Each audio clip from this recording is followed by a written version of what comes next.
এক ঝাঁক মৌমাছি উড়ে যাচ্ছে। দেখলে মনে হবে মধু আহরণের জন্যই যাচ্ছে তারা, কিন্তু এই পরিচিত দৃশ্যে লুকিয়ে আছে এক রহস্য। এরা শুধুই মধু সংগ্রহকারী নয়, এরা নীরব গুপ্তচর, ক্ষুদ্র সৈনিক।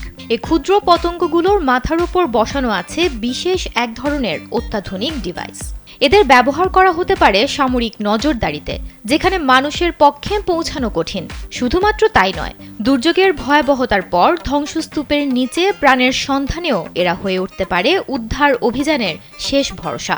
সাউথ চায়না মর্নিং পোস্টের এক প্রতিবেদনে এ তথ্য জানা গেছে। ওয়ালটন এখন দেশের সীমানা পেরিয়ে পৌঁছে গিয়েছে 50টিরও বেশি দেশে।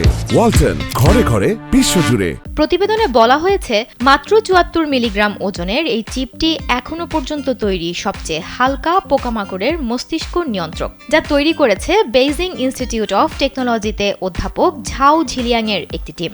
এই কন্ট্রোলারটি মৌমাছির পিঠে বাঁধা থাকে এবং 3টি ক্ষুদ্র সূচের মাধ্যমে তার মস্তিষ্কের সাথে সংযুক্ত থাকে।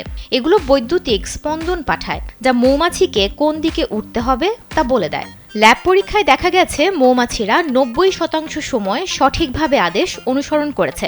এর আগে সবচেয়ে হালকা সাইবোর্গ কন্ট্রোলার সিঙ্গাপুর থেকে এসেছিল, কিন্তু সেগুলো ছিল পোকামাকড়ের ওজনের প্রায় 3 গুণ।